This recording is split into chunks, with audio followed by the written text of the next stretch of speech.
Thank you.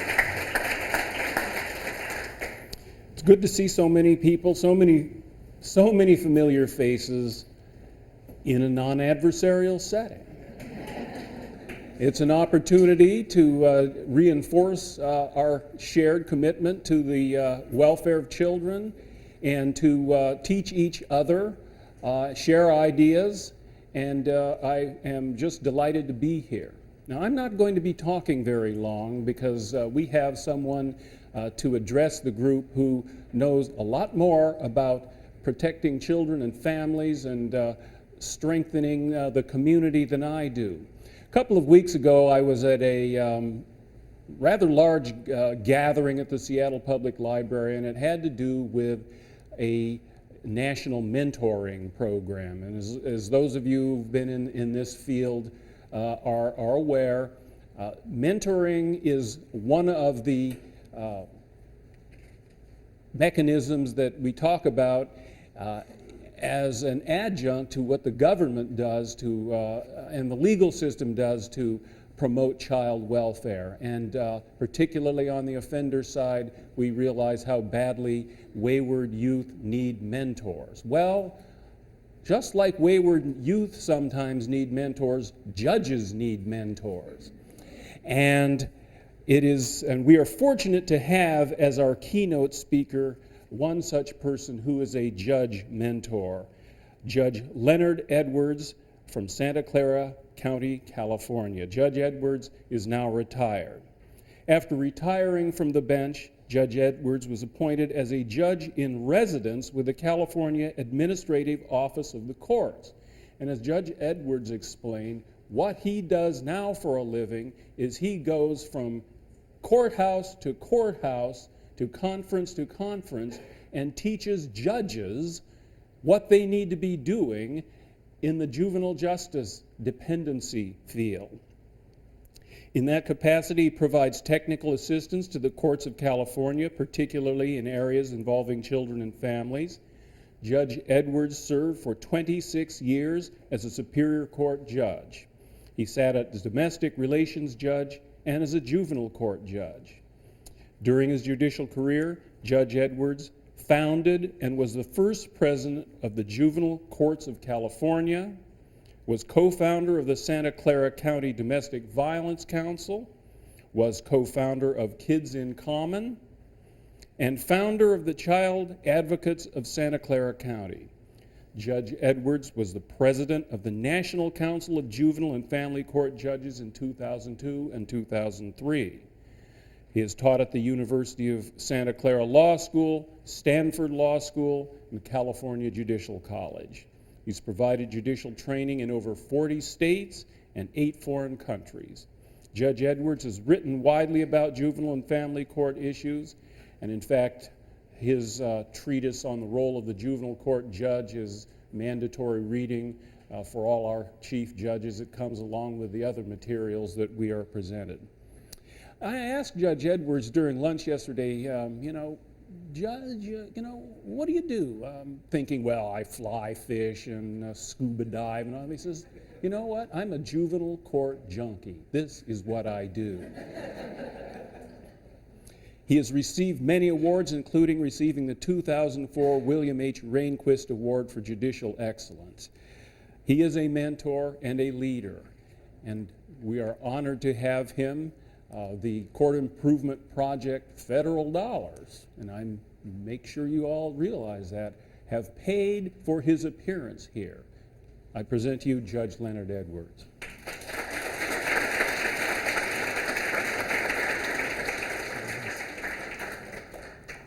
Thank you for that generous introduction. Judge Hubbard and I have just become friends in the last couple of days, but I expect that we'll work together in the future because you're one of the new model court sites. I think you're the newest, and that's going to have an impact on King County and hopefully on the entire state of Washington.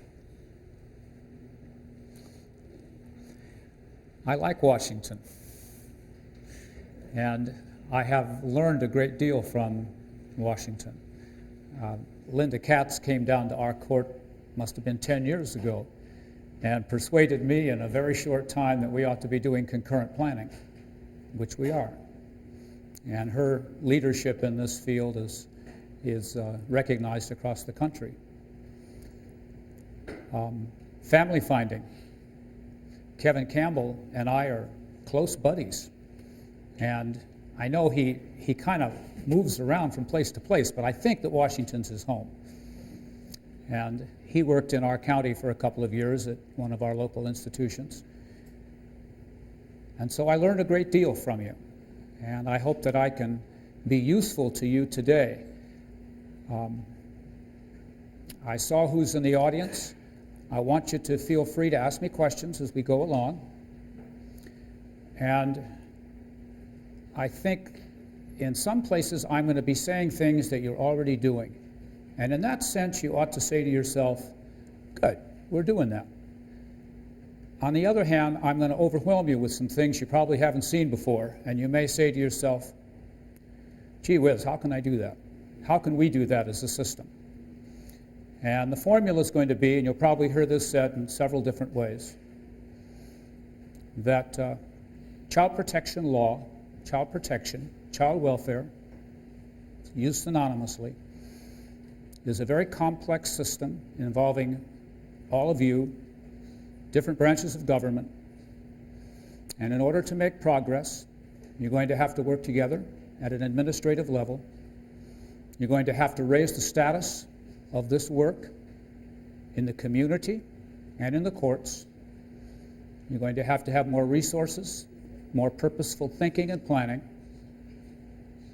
And fortunately, there are a number of jurisdictions around the country that have been doing this for a long time and can help you, can help lead you, can show you benchmarks that you can reach, best practices that you can adopt.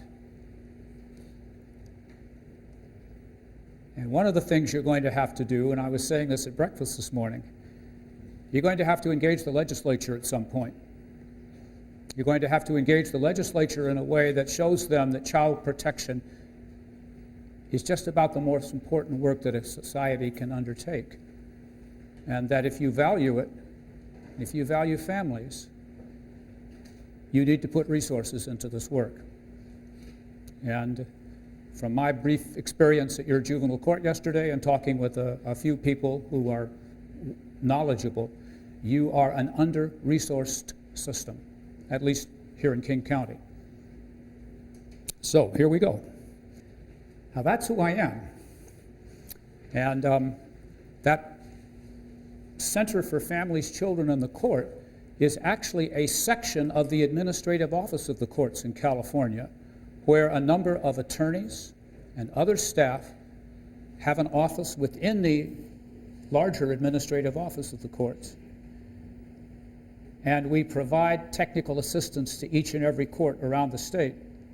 And that's what I do when I go out and sit down with judges in one of our 58 counties. So I'm on the road a lot. It's kind of like a little road show. And you drive into a rural county with 10,000 people in it and go to the courthouse and there are 2 judges doing everything.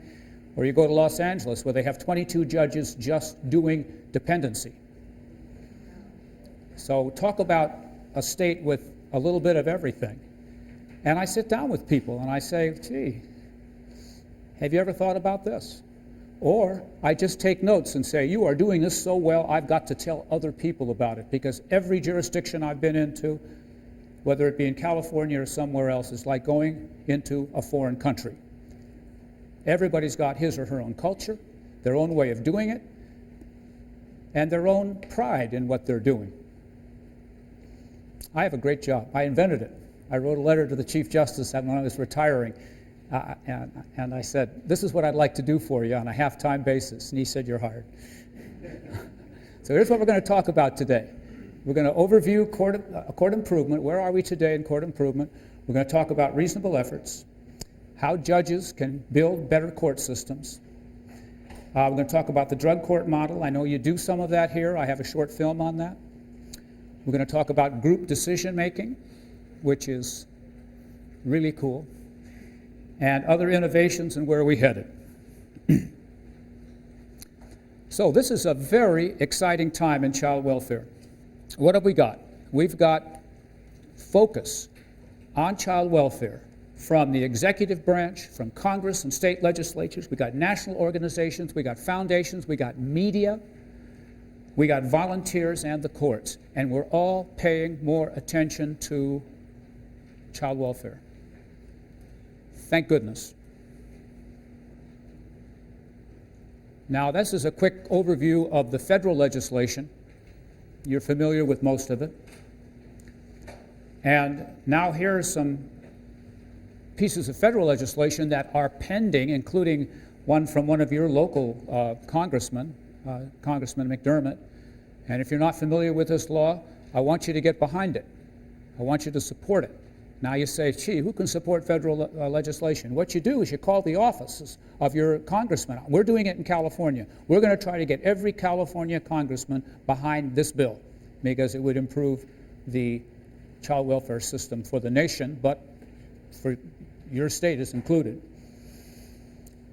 Okay, now the executive branch of government has its own initiatives, and we've got the Child and Family Service Reviews, CFSR. I'm going to talk about those today. They are a big deal.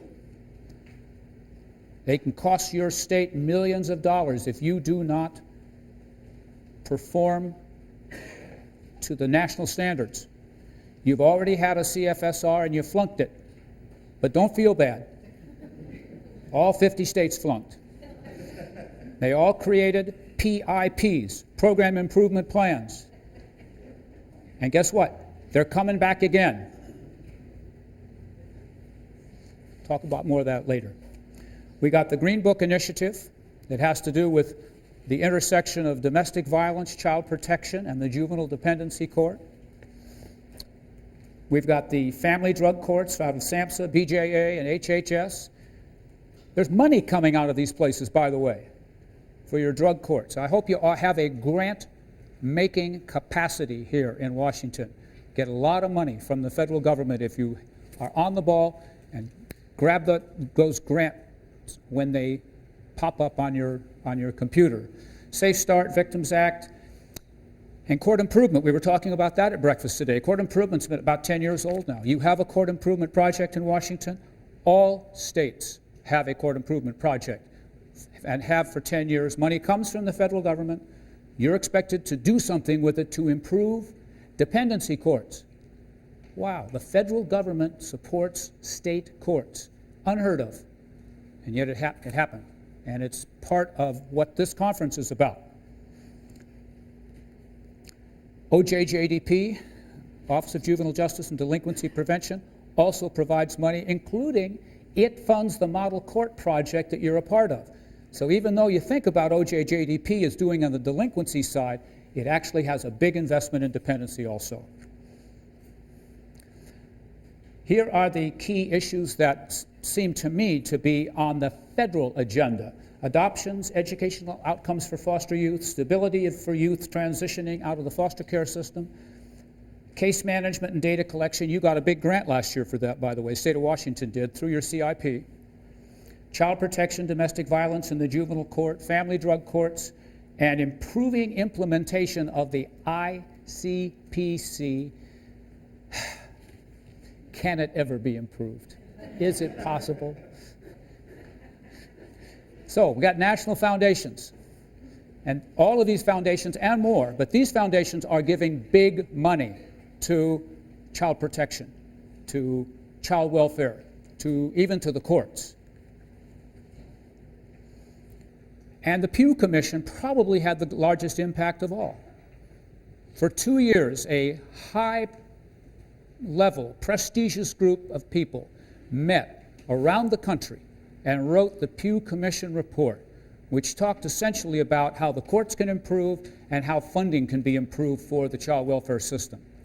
And one of their recommendations was that each state form a Pew Commission statewide. We call ours the Blue Ribbon Commission, and we issued our draft report last month. And you can get a copy of that report. You ought to go and take a look at it. Consistent with what I'm saying to you today, The number one issue in California, as in most states, not all states, but most states, is resources. And we are essentially saying to our legislature, although the Judicial Council, the governing body of the courts in California, hasn't adopted it yet. It's still draft, but they're going to adopt it, I'm sure, is saying we need more judges in dependency court. We need more attorneys in dependency court. We need to pay the attorneys more money to make it a career and not a training ground for more important and more prestigious work elsewhere. Yes? How do you attract judges to do this kind of work? We so often have reluctant judges because they're uncomfortable, for example, terminating parents' rights, or they don't want to hear these awful things that happen to children. And there are certain judges definitely that have thrown themselves into that work, but it's a small percentage of our judges. What do we do to attract judges who are not only willing to be involved in dependency work, but also provide leadership? The question is about how do you attract judges to do this work? And that really brings up a whole separate talk, doesn't it, about why do judges want to do anything that has to do with families? Families get in front of you, they squabble, and I'm speaking about domestic relations court too. It's usually a tie about which is the least desirable job in the court system, domestic relations or juvenile dependency. Juvenile delinquency is a notch above, because criminal court judges are pretty comfortable doing delinquency. And when I started my career back in the 80s, I said I'd like to go to juvenile court. I was a juvenile court judge for more than 20 years. And in California, which is a rotation state, that's unheard of. But nobody else wanted the job. And I would go to the next presiding judge and I say, I want to stay. And they say, you do? You've done your time. You can leave now. I said, I don't want to leave. And then I started writing, One of my principal points in writing is you can't rotate juvenile court judges in every 6 months as it used to be, or a year or 2 years. You can't do that. Because what you're doing is you're short-shrifting the juvenile court system. I will talk about that more later. So how do you attract judges? Well, first of all, I write the governor every year and say, I want you to appoint people to the bench who come out of family and juvenile law. And that's difficult to do because those are not your high-profile lawyers like your district attorneys or your civil attorneys, and they certainly don't give money to anybody. But little by little, we have found that more and more people find this a calling. And whereas when I started, I was the only person who wanted the job, they are lined up in my court, my former court, to take the job that I had. They're lined up. And I think one part of it is that they're mostly women. And as women get more involved in the work of the courts, and they go from 0% when I joined my court to 40% as it is today, I think you're going to find more interest in that. But it's partly recruitment, it's partly selection, and it's partly making it a more prestigious job by making it not the sweatshop that it is in many courts, where you just are overwhelmed with numbers, but a court where you can take enough time with each case to have the kind of impact you want. And there's no more impactful court than the juvenile dependency court. There's no more important court than the juvenile dependency court. But we have used it as a backwater. Oh, let's send a couple of people out there to take care of the kids. And so the answer is complex. It takes time. But I'm telling you from my experience that it happens. And so don't lose spirit on this. We're definitely getting better in terms of judges showing an interest in a career, a substantial portion of their career in juvenile court. And by the way, just to let you know what's in the future, California has decided, its Judicial Council, that they're going to put judges in juvenile and family court and not commissioners. And you say, well, how about that? Because commissioners, they're hired. They're court employees to one extent. So as a commissioner retires, that position is removed and a judge comes in. So we're going to face that problem more seriously than you think, because we have, just as you have done for years, had most of our family and juvenile courts have been run by commissioners. How about national organizations? National Council of Juvenile and Family Court Judges. You have representatives in the room here today. They are your friends. They will provide technical assistance. The Child Welfare League of America also, they will give grants. These groups will come in for free. The National Center for State Courts, ABA, Council for Children. All of these organizations provide TA for you once you put your house in order so that you can say, we want somebody to come in and talk to us about this issue. Which of these national organizations will do it? And actually, all of them could probably do most issues. And they'll come out here and they'll work with you on those issues. And those three also. Unfortunately, if you invite the Youth Law Center in, they may sue you also, but that's, that goes with the turf. We have the Permanency Planning Department at the National Council of Juvenile and Family Court Judges, and that is the group that you will be working with with the model courts. And they produce the resource guidelines. And the resource guidelines are the Bible. They're the starting point for a juvenile dependency court. They were written about 13 years ago. And the title tells what they're about. They are telling courts around the country, if you are going to have a good juvenile court, here are the resources you need, including here's how much time you should spend on hearings. Like in an initial hearing, your shelter care hearing, they want you to spend 1 hour. All right, if you're not shocked at that, then I've come to the wrong place. And of course you're shocked. And we used to have these debates between Sharon McCulley from Salt Lake City, and Judge McCulley's the presiding judge there, and she spends an hour on her hearings.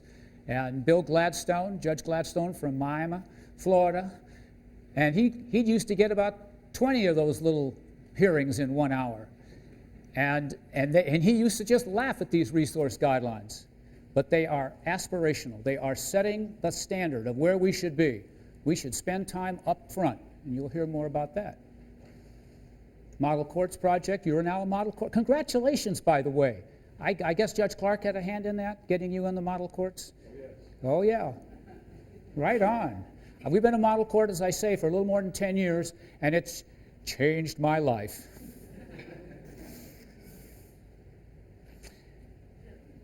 Now, what is the model court all about? You're in it now, so you'll know.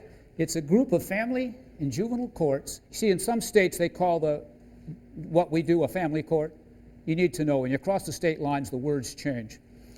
Started in 1990s after the publication of the resource guidelines, supported by OJ. Now there are 30 courts, over to about 35. And we use the resource guidelines as a guide, but most of the time what we do is we meet in a group, large group, and we talk about what we're doing, our best practices, and then we steal ideas from each other. We take them home to our own court, we adopt them, and we give absolutely no attribution. We invented it, it's our good idea, and everybody thinks, my gosh, those people in juvenile court are really hot, aren't they? So here are some of the ideas that are up on the wall. Here are the really sort of fundamental things that you do in model courts. One judge, one family. The family you see on day one is the family that you return the child to or you adopt the child to somebody else. They see you every time, from start to finish. Fundamental point. Number two, more substantive, meaning longer preliminary hearings, and I'll say more about that later. There are several models out there, including the second shelter care hearing down in Portland, or more later. Time certain hearings, you do some of that. No continuance policies, that is aspirational. Nobody does that. However, cutting it down from 50% to 5% is something important, and you can do that. You just got to think about it. Dissemination of court orders at the conclusion of the hearing. The parent walks out with the order in the hand. Okay? Setting the next hearing. So the next hearing is set from the bench. I never understood that, but until I went to a court where they were saying, we'll tell you when the next court date is. They would send it out in the mail. It sounded crazy. You don't do that here, so. Okay, here's some more things. Dedicated attorneys to one courtroom. Okay? That way you don't have the problem of, oh, judge, I'm over in another courtroom. I can't go. Improved advocacy for children and representation for parents. Upgrading both of those. Which means, in my way of thinking, every child has an attorney and or a GAO. From the way go. Start. Just do it. And that's just a national best practice. Representation for parents. Both parents, every case, unless they say no, they don't have to ask for it, they get it. And that's my approach. If they don't want it, then we'll back off. Development of data information system, that's a tough one, but everybody got money this year to get going on that. So you can answer questions. Frankly, how can you go to the legislature, as you're going to do, and ask them for more judges, better attorney salaries, and things like that, more attorneys, unless you can tell them how many children are in care, how many children each judge has, how many children each attorney has, how many families or parents each attorney has, and then show why you are out of step with the rest of the country. Unless you can show them rigorous numbers, you're not going to make any progress in the legislature, because they count beans, and they should count beans. And we need to do that in the court system now, much more effectively than we have. Get the faith community involved. Development ADR, lots more on that coming up. And front-loading the dependency system, more on that coming up. Okay. These are national trends that most of the model courts have been picking up and running with. Mediation, I'll show you a film on that. Family finding, wraparound services, family-to-family, joint response, family drug treatment courts, visitation, big issue, national issue that the model courts embraced. And visitation is an issue you need to pay careful attention to, because if you're, and the developmental needs of children. And this once a week for everybody, forget it. That's not what it's about. It's about meeting the needs of the child and the parent during the recovery or reunification period.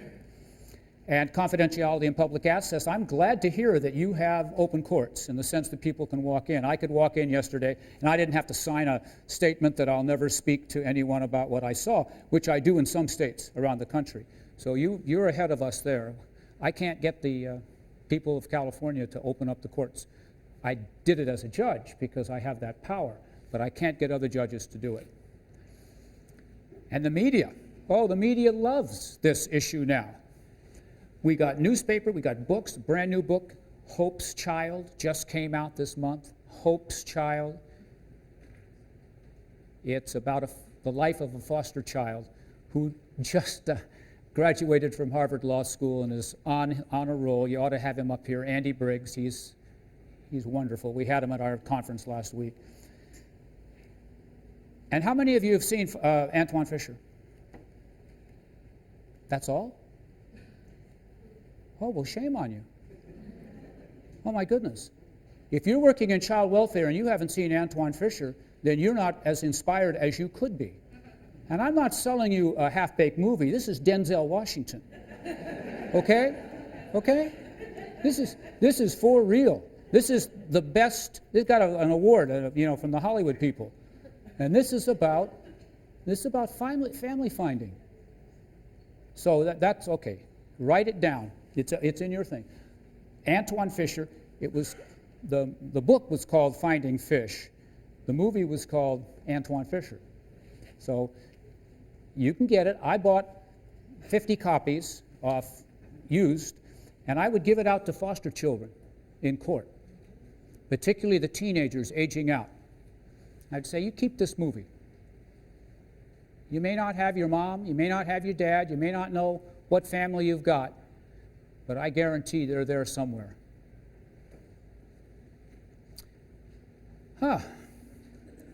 There's litigation. Utah just had its case dismissed. Washington, D.C. has been in litigation since the 70s. I went back there and met with the federal monitor. They say they're going to dismiss their case in a couple of weeks or months. You've got your own case. The foster care system is in federal court in Washington, has been for several years. The National Center for Youth Law is doing it. Federal litigation, I don't think it's as effective as some other ways of doing things. I'd rather build from the inside, but there it is. The federal 4E and 4B, this is a different kind of test of your performance. And the federal people come in. Remember, 4E money is the money that flows through the state and goes into foster care. 4B money goes to the Department for Preventive Services and a number of other things. Well, the federal government doesn't just give you this money and say, here, free money.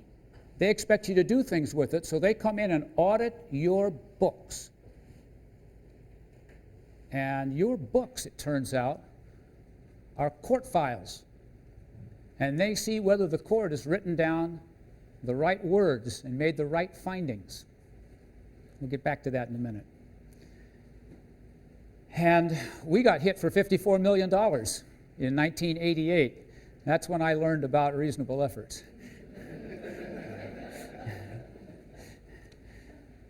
Okay. I think your next CFSR is in 2009. I couldn't get a straight answer from the people in Washington on this, but I actually was a reviewer. You ought to volunteer to be a reviewer. I was a reviewer in Los Angeles 2 months ago, in February, for our CFSR. It's very interesting. It will teach you a great deal about how the federal government expects your state to perform at the child welfare level, all the way from how you respond to a hotline call, all the way to timely permanency, adoptions, and support after adoption. Okay, now I pulled these out of some materials I read. I actually prepared for this by reading about Washington, and these are some of the issues that have been identified in your CFSRs. Accessibility and availability of mental health services, increasing court capacity and representation for more timely permanency for children, quantity of visitation, face-to-face time between social workers, children, and social workers and families. Those are pulled right out of reports from the federal government on what you aren't doing well. Now, I could have written 4 others that you are doing well in, so bravo for that. But let's work on our weaknesses. And that's the possible penalty for you. And you've had some good legislation. I've been following your kinship legislation. You started out with about 21%, or 18%, pardon me, 18% of children placed with kin. And that's like, say, 5-6 years ago. You had your kinship legislation went through, and 2 years later, the state reported you were at 35%. You almost doubled it in 2 years. That's incredible. Now, 35% is still not where you could be, but you did a good job. And your kinship legislation, you got to keep working on that. Okay, here's what I did in '88. I went to the Director of Social Services. Now, that's not your job. No, that's your regional center, right? Yes. All right. I went to the Director of Social Services and I said, look, the judges don't know how to write the right orders. How about paying for attorneys for the AOC to go out and train judges all around the state in making the right orders? And she said, done. And we've been in the budget for the Department of Children's Services for almost 20 years just to train our judges courtroom by courtroom around the state by attorneys out of the AOC. Not a bad idea. The department probably saved millions of dollars, and they only spent a couple of $100,000 a year on those attorneys. Well, California has more appellate cases involving the Indian Child Welfare Act than every other state put together. We have so much appellate law in dependency law, and a great deal of it is devoted to the Indian Child Welfare Act. And it has to do with the proper notice. I borrow from Washington all the time on your protocols of working with tribes and the relationship between tribal courts and local superior courts. So I thank you for that. You guys are the experts. this is what we've had to do in order to train everybody in California. We do a lot of work on Indian Child Welfare Act. We have more Native Americans in our state than any other state because we're big. But we only have a few tribal courts. We only have a couple of federally recognized tribes. Let's go on to reasonable efforts. Okay, reasonable efforts. And what do reasonable efforts have to do with court improvement? All right. For some reason, this whole conference, this whole outfit here is named reasonable efforts. That's nice. Let's talk about it for a while. What does it mean? Reasonable efforts is the legal tool by which the court reviews the actions of the Child Protection Welfare Agency to determine whether they are fulfilling their statutory duties. Okay, that's a tight definition. It's the most powerful tool that the court has.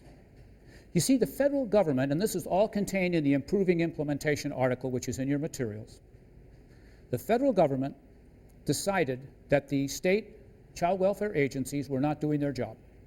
This is all the way back in 1980. And they said, we need somebody to watch the agency and to make findings about whether the agency is doing its job. We choose the courts.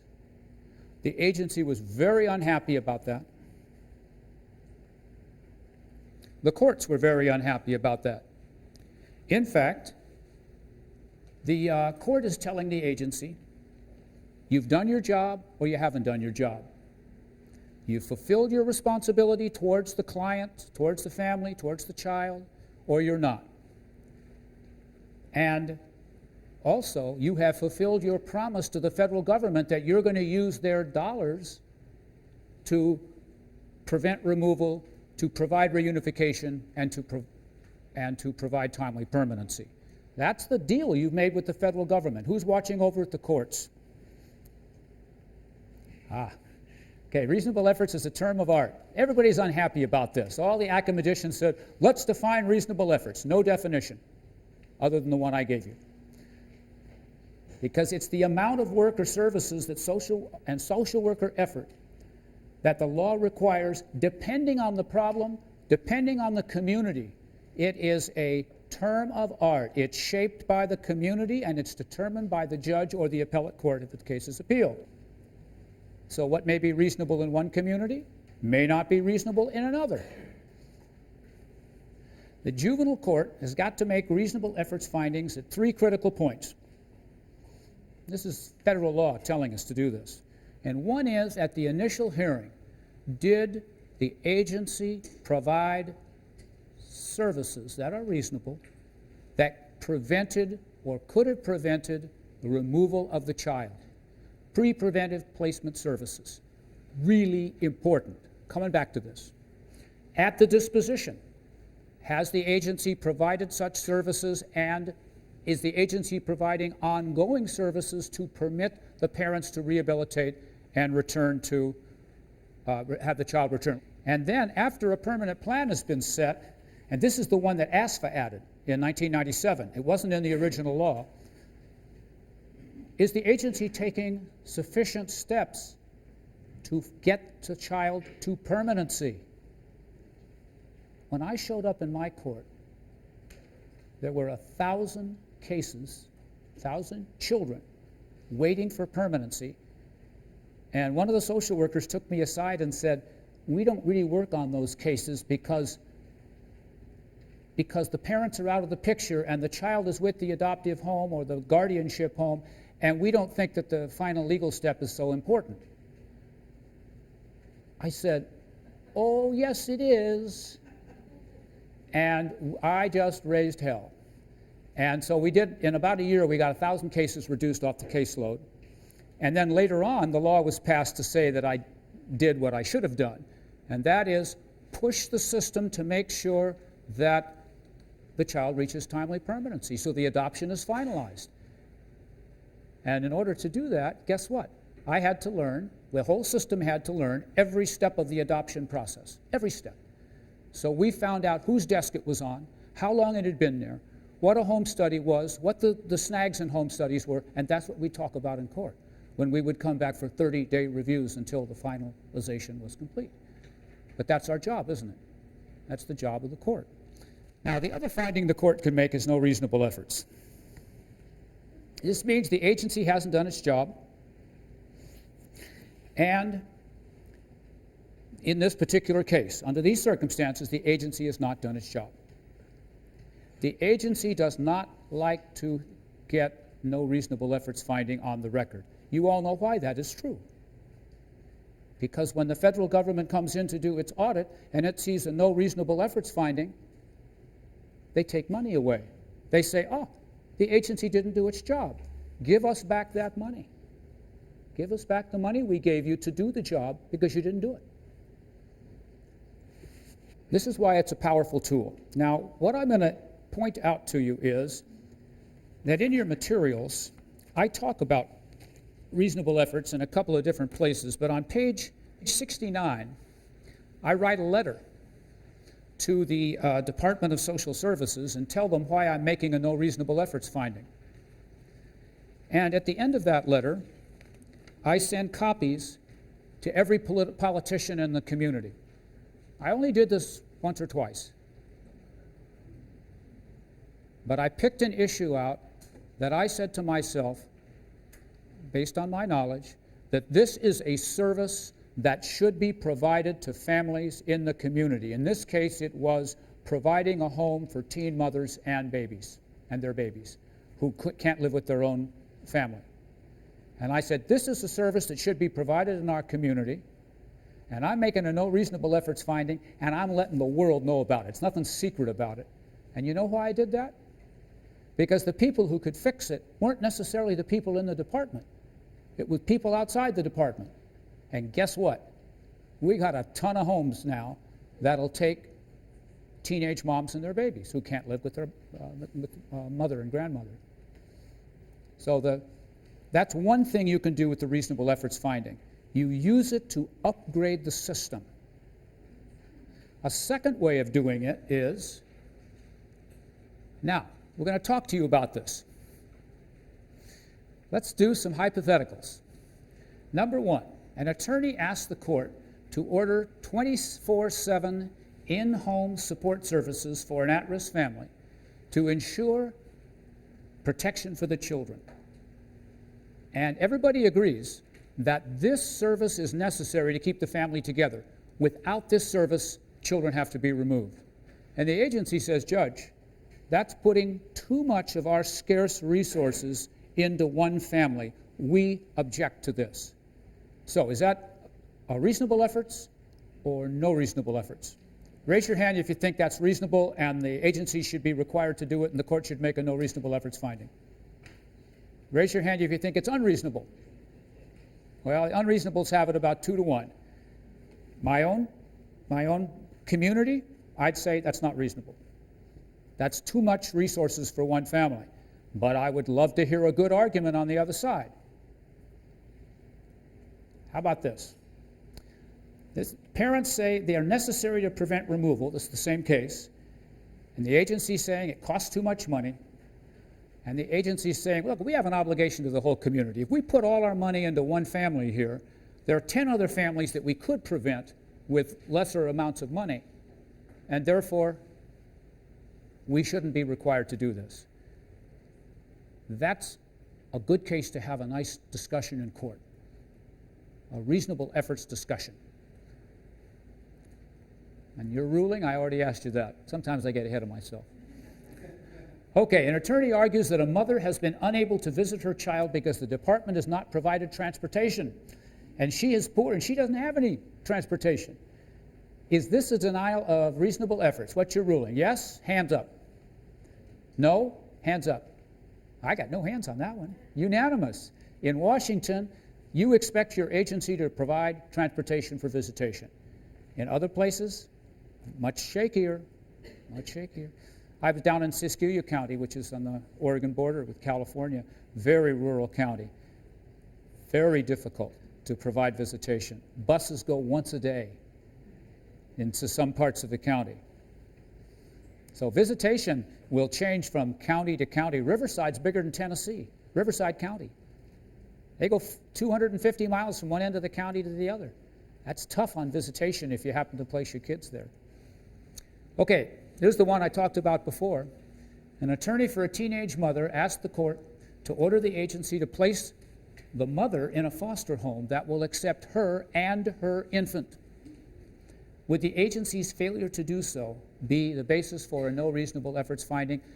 Who thinks the agency has an obligation to provide that home for the mother and child? Okay. Who thinks that's unreasonable? Okay. We got a split there. More people think yes, they should. I came down on the yes in my community. I don't know what it would be like in your community. I would think King County. I would think King County ought to be able to come up with that. And if I were, but remember, I'm an outsider here. I don't know your community that well. That's why a local judge should make that ruling. Okay. How many of you have heard of wraparound services? About half? More of you need to know about wraparound services. Okay. The attorney, GAL for the child, comes to court and says, I want wraparound services for my client to live at home or with Aunt Tilly or whatever, because my client's got mental health problems, and she can remain at home with her family with wraparound services. The agency says these services are too expensive. We're not going to do it. So how many think that it's reasonable for the court to order wraparound services? How many think it's unreasonable, too expensive? Oh, wow, unanimous. I love it. We've been doing wraparound services for about 10 years in my county. I have a film on it. I'll send it to you if you want it. We have taken every kid in institutional care out of institutional care and placed them with families. We've saved a lot of money. A lot of money. But money is only one argument. And for me, the most important argument is we have children placed with families. And that is where children belong. And that is why wraparound services are so wonderful. And the attorneys in my court come in, and you can hear, you know what's happening before the case starts. They say, Your Honor, I want wraparound services. This child can go here with wrap. And in just a second, I'm going to give you one more thing about wraparound. Wraparound has been proven to be so effective that there is a lawsuit now pending in California that is asking that every child is entitled to wraparound services in the state. The judge has ruled yes, based on agency testimony, that yeah, it works, and yeah, it's the best thing around, but we can't afford it.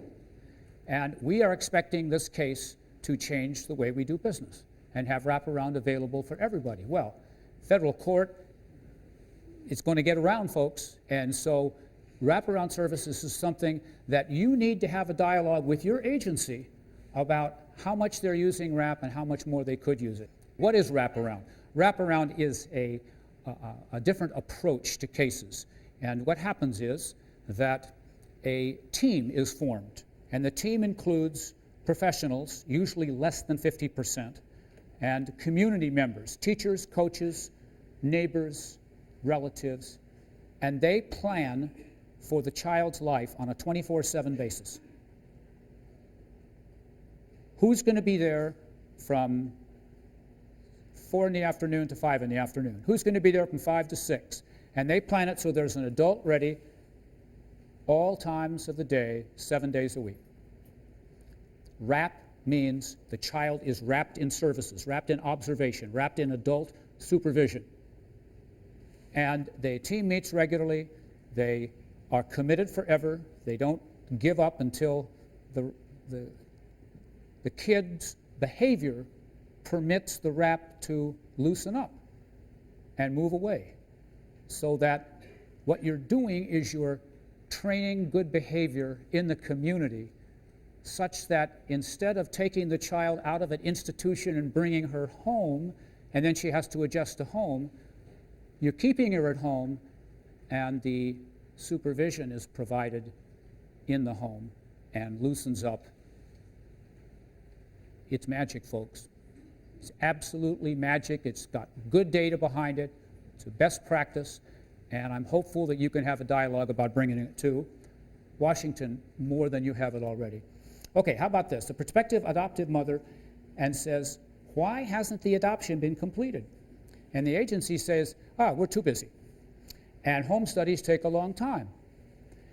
Is this an issue deserving a no reasonable efforts finding? Yes? No? It's a yes. It's a clear yes.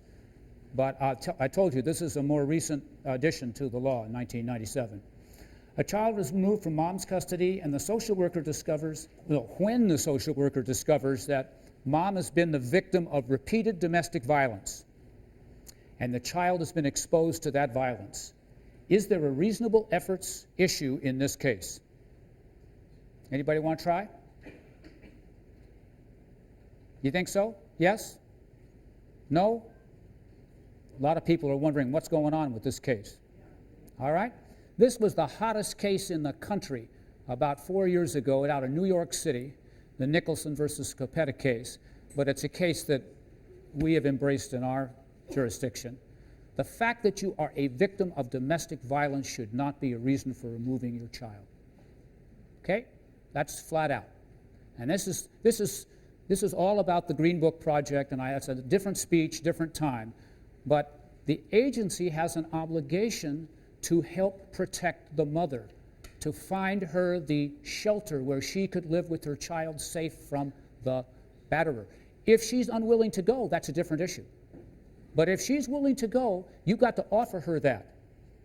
And in fact, the New York federal judge, and affirmed by both in the state and the federal court system, was it's unconstitutional to remove a child in those circumstances. And of course, it's re-victimizing the mother. So this is an issue that you may not have been thinking about very much. I've got a lot of material on it. If you're interested, email me. I'll send it to you. Or you can just look at that. I got the federal citations right there for you. I'm not so dumb. Don't email me. I don't want to hear your email. Yes, Commissioner. Generally, you have a lot of cases where it's not just domestic violence victim who has a repeated, that's a whole different situation. So, but you have threats involved, you have sure. The victim is actually abusing the child, you have a lot of different issues. So it's not just the sole issue. No, that's a different case. Yeah. No, the commissioner was making the point that there's usually more there. And that's fine. If mom's a meth addict, well, that's its own problem, and that may lead to a removal. But if DV is the issue, and it's the only issue, then that's what these cases are talking about. And there were a whole bunch of them. The New York social service system was just like the dog catcher, picking them all up. Okay, now we come to the question of why should a judge make a no reasonable efforts finding if the state's going to lose money? After all, the judge lives in the state. You don't want to see your state have less money, particularly when your agencies hadn't got enough money to begin with. Shouldn't the judge just go along with it? Rubber stamp?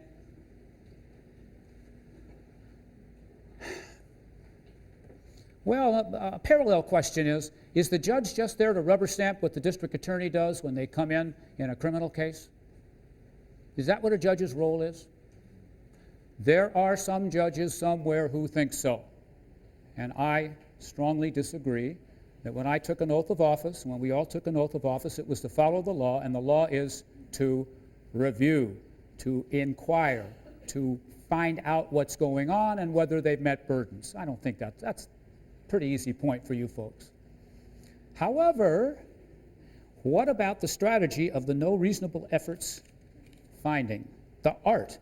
You say to them, you have not done a reasonable job in this case. I'm going to make a no reasonable efforts finding, but I will hold it in abeyance for 1 week.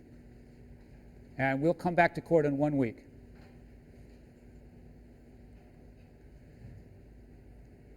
Guess what happens in 1 week? They've done it. And I don't have to make the finding. So using the threat, and it's a serious threat, I'll make it if they don't do it. You can get action out of the agency that they may have missed on.